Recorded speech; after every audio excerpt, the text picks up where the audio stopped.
Hello friends, मैं अनु स्वागत करती हूँ आप सबका अपने यूट्यूब चैनल पर जिसका नाम है अनूज कर्टेन ब्लॉग्स। तो कैसे हैं आप सब? उम्मीद करती हूँ सब अच्छे होंगे। तो फ्रेंड्स, आज मैं आप लोगों के साथ कुछ चीज़ शेयर करना चाहती हूँ। जी हाँ, एक्चुअली मैं शेयर तो नहीं करना चाहती थी क्योंकि ये चीज़ ऐसी थी जिसके बारे में किसी को नहीं पता था मेरे घर में, मेरे अलावा। ना मेरी सिस्टर को पता था, ना मेरी मम्मी को, ना पापा को, किसी को नहीं पता था। लेकिन जब मैंने अपनी भाई के बारे में वीडियो डाला तो मुझे कुछ कमेंट्स आए थे कि पूछा था उन्होंने कि आप ऐसा कैसे कह सकते हो कि उनका पुनर्जन्म हुआ है आपके भाई का, आप इतना रियलिटी के साथ कैसे कह सकते हो।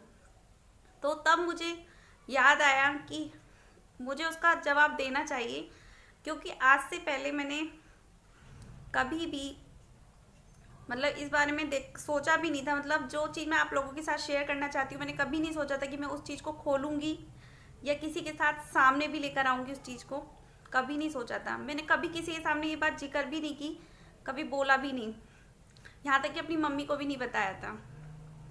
आप लोग देख रहे हो मेरे हाथ में क्या है? ये मेरे हाथ में एक लेटर है। आप सोच रहे होगे कि ये लेटर खुद ही लिख लिया होगा, अभी लिखा होगा, या कुछ भी। ऐसा कुछ नहीं है। ये लेटर मेरा 16 से 17 साल पुराना लेटर लिखा हुआ है मेरा। और ये लेटर मैंने अपने भाई के लिए लिखा था, जब मेरे भाई नहीं रहते इस दुनिया में। उनके जाने के बाद ये लेटर लिखा था मैंने। और ये लेटर मैंने क्यों लिखा था, पहले मैं उसका रीज़न बता देती हूँ। उसके बाद मैं इस लेटर को खोल के पढ़ के सुनाऊंगी आपको कि मैंने इस लेटर के अंदर लिखा क्या था। एक्चुअली में हुआ क्या था, भाई के जाने के बाद राखी पड़ती है। पहली राखी पड़ी थी हमारी, जब भाई हमारे नहीं रहते इस दुनिया में। आपको पता है, जब पहली राखी आई थी तो क्या बीती होगी मेरे दिल पर, क्या क्या माहौल रहा होगा मेरा घर का उस वक्त। हमारे यहाँ पर क्या था, हमारी जो चाची ताइयाँ थी, तो हमारे यहाँ पे क्या होता था कि सभी लोग ना एक दूसरे के यहाँ राखी लेकर जाते थे। जैसे मेरी ताई जी थी, उनके यहाँ पर राखी लेकर जाते थे। उनके 3 बेटे थे, तो उनके यहाँ पर राखी लेकर जाते थे।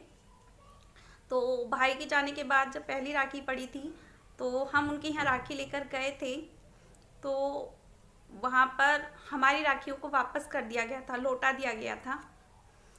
उस वक्त मुझे बहुत ज़्यादा बुरा लगा था। और शायद ये बात अभी सुन रही होंगी वो भाभी मेरी या ताई जी, तो उन्हें शायद बुरा लगे कि मैं ऐसा बोल रही हूँ, लेकिन मुझे बताना ज़रूरी था क्योंकि उस वक्त मुझे भी बहुत बुरा लगा था, बहुत ज़्यादा बुरा लगा था उस वक्त। और उस वक्त रोने के अलावा और कोई ऑप्शन नहीं था मेरे पास। और ऐसा कुछ था नहीं कि अपनी मन की सारी बात हम किसी से कर पाएँ या कह पाएँ। तब मैंने ये लेटर लिखा था अपने भाई के लिए। और जानती हो उस लेटर में मैंने क्या लिखा था? बताती हूँ पढ़ के। ये देखिए, ये है मेरे भाई की फ़ोटो जिस पर मैंने राखी बांधी हुई है। मैं फ़ोटो लगा दूंगी यहाँ पर, आप देखना। इस पर मैंने राखी बांधी हुई है भाई की, तिलक भी लगाया हुआ है। और ये लेटर है। और ये लेटर पता है कब का है? इस पर डेट भी लिखी हुई है, 30/8/2004। जिस साल भाई एक्सपायर हुए थे ना, 28 जून को।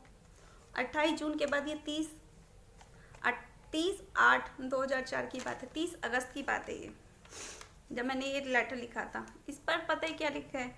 डियर भैया, आज राखी का त्योहार है। सभी बहनें अपने भाइयों को राखी बांधती हैं। और भैया, आपको शायद याद होगा, हर बार राखी पर मैं सबसे पहले आपकी राखी बांधती थी। लेकिन इस बार आपका इंतज़ार करती रही, लेकिन आप नहीं आए। लेकिन भैया, इस बार भी मैंने सबसे पहली राखी आपके लिए रखी। इस बार आप हमारे साथ नहीं हो, लेकिन भैया मुझे पूरा विश्वास है एक दिन आप फिर से हमारे साथ होंगे।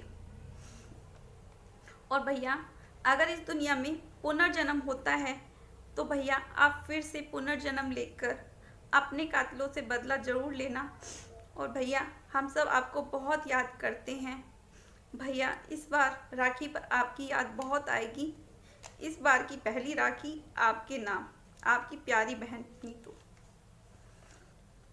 ये लेटर लिखा था मैंने उस वक्त, लेकिन इस लेटर के बारे में मैंने कभी किसी को नहीं बताया, कभी किसी को नहीं, यहाँ तक कि मैंने अपनी बहन को भी नहीं, अपने मम्मी पापा किसी को नहीं बताया था। क्यों? क्योंकि मैं चाहती नहीं थी कि कोई भी इस बारे में जाने या देखे। और रही बात पुनर्जन्म की, तो ये बात तो मैं 100% कह सकती हूँ कि मेरी जो डॉटर है वो मेरे भाई का ही रूप है, क्योंकि वो मुझे बहुत ज़्यादा प्यार करती है, बहुत ज़्यादा केयर करती है मेरी, और मुझसे इतना प्यार करती है जितना मेरे भाई करते थे, और शायद उससे भी ज़्यादा। और रही बात बदला लेने की, तो वो तो भगवान बदला ले लेते हैं अपने आप ही। हमने तो भगवान के ऊपर सब छोड़ दिया था उस टाइम पर। सबसे ज़्यादा मुश्किल पता है क्या आती है? जिन लोगों ने आपके साथ ये सब किया, आप उनके बारे में सब कुछ जानते हुए भी आप उनके बारे में कुछ कह नहीं सकते, तब तकलीफ सबसे ज़्यादा होती है। क्यों? क्योंकि वो सारे अपने हैं, कहने के लिए सब अपने हैं, लेकिन किसी का नाम नहीं ले सकते, किसी के बारे में बता नहीं सकते कि वो कौन लोग हैं, तब तकलीफ सबसे ज़्यादा होती है। उन्हीं लोगों के बीच में रहना, उन्हीं लोगों के बीच में मतलब सब कुछ आंखों के सामने देखना और बात करना बहुत तकलीफ होती है। लेकिन हमें उस वक्त कानून ने इंसाफ नहीं दिया, कोई बात नहीं, लेकिन भगवान इंसाफ ज़रूर करते हैं। और अभी हम भी यहीं हैं, इसी दुनिया में हैं, और वो लोग भी इसी दुनिया में हैं। भगवान उनसे एक न एक दिन इंसाफ ज़रूर करेगा, विश्वास है हमें उन पर। और इससे ज़्यादा मैं क्या कहूँ आप लोगों से। उनकी कुछ यादें हैं जो कि समेट कर रखी हैं मैंने अपने पास, और इस उम्मीद के साथ, क्योंकि मुझे ना उनसे बहुत ही ज़्यादा लगाव था, बहुत ही ज़्यादा जुड़ाव था। ये कह लीजिए कि मतलब घर में अगर मैं सबसे ज़्यादा प्यार करती थी तो किसी से, तो वो थे मेरे भाई। भाई के अलावा मतलब मुझे और किसी से इतना ज़्यादा लगाव नहीं था। मम्मी के जाने के बाद भी मतलब मम्मी से भी मुझे इतना ज़्यादा जुड़ाव नहीं था जितना कि मुझे अपने भाई से था। और मेरा भाई दुनिया में लाखों भाइयों में से एक था। उनके जाने के बाद कभी किसी पर विश्वास करने का भी मन नहीं किया, और कभी विश्वास भी नहीं कर पाई। सच पूछो तो मैं किसी पर विश्वास कर भी नहीं पाई उनके जाने के बाद, क्योंकि जब आपके साथ इतना बड़ा धोखा हो जाता है ना, तो आप किसी पर विश्वास कर नहीं पाते, इतनी आसानी से तो बिल्कुल भी नहीं कर पाते। और हमने तो मतलब बहुत बड़ा धोखा खाया था उस टाइम पर। मेरे मम्मी ने, पापा ने, हमने तो बहुत बड़ा धोखा खाया था। बस मैं दोस्तों आप लोगों से इतना ही कहना चाहती हूँ, अगर आप सच्चे दिल से किसी को प्यार करते हैं ना, सच्चे दिल से अगर आप चाहते हैं ना किसी को, तो भगवान भी उस बात को समझते हैं और जानते हैं, और वो किसी न किसी रूप में आपकी बात को जरूर सुनते भी हैं। उस वक्त जब मैंने ये चिट्ठी लिखी थी, मुझे नहीं पता था कि पुनर्जन्म होता क्या है, या कैसे होता है, कैसे संभव होता है, मुझे नहीं पता था। लेकिन बस ऐसे ही दिल में ख्याल आया उस वक्त, अपना मतलब मन शांत करने के लिए मैंने ये लेटर लिखा था उस वक्त, क्योंकि मुझे बहुत बुरा लगा था। भाई के जाने के बाद मेरी राखियाँ वापस कर दी गई थी। शायद उन्हें लग रहा होगा कि अब इनका भाई भी नहीं है, अब कहीं ऐसा ना हो कि सारा वर्डन हमारे ऊपर आ जाए, सारा बोझ हम पर आ जाए। पता नहीं उन्होंने क्या फील किया, ऐसा क्या नहीं, मुझे नहीं पता।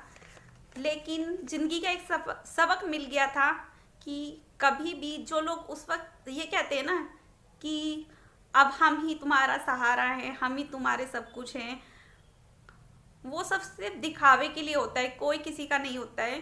सब मतलब सिर्फ दिखावा करते हैं, और ये बात मैं समझ गई थी अच्छी तरह से, और इसीलिए शायद मैं कोई रिश्ता बना भी नहीं पाई थी अच्छी तरह से किसी के साथ भी। क्यों? क्योंकि जब आपको धोखे मिल जाते हैं ना, तो आप किसी के साथ अच्छी तरह से कोई रिश्ता बना भी नहीं पाते हैं। वो सिर्फ एक दिखावे के लिए होता है कि हाँ कोई बात नहीं, वो चला गया तो हम तुम्हारा साथ देंगे, हम हैं, हम जिंदा हैं अभी। ऐसा कुछ नहीं होता है, कोई किसी का साथ नहीं देता है जिंदगी भर तक तो कोई। अरे जिनके जाने के बाद 2 महीने बाद 2 महीने का रिश्ता भी नहीं निभाएगा जिससे, उनसे मैं क्या उम्मीद करूं कि वो जिंदगी भर हमारा साथ निभाएंगे। तो बस दोस्तों इतना ही कहना चाहूँगी कि किसी पर आंख बंद कर कभी विश्वास ना करें, कभी भी। धोखा आपके अपने ही देते हैं, कोई दूसरा नहीं। जो हमें धोखा मिला ना वो हमारे अपनों ने दिया था, जो हमारे अपने थे। उनका हम नाम भी नहीं ले सकते और कह भी नहीं सकते। ये सबसे बड़ी हमारी कमजोरी है, इसे कमजोरी कह लीजिए या फिर हमारी मजबूरी कह लीजिए। तो बस फ्रेंड्स, इतना ही मुझे कहना था, इस लेटर के बारे में बताना था कि 16 साल 17 साल पहले मैंने ये लेटर लिखा था अपने भाई के लिए, किन हालातों में लिखा था, क्यों लिखा था, बस यही बताना था। चलिए फ्रेंड्स, मिलती हूँ नेक्स्ट वीडियो।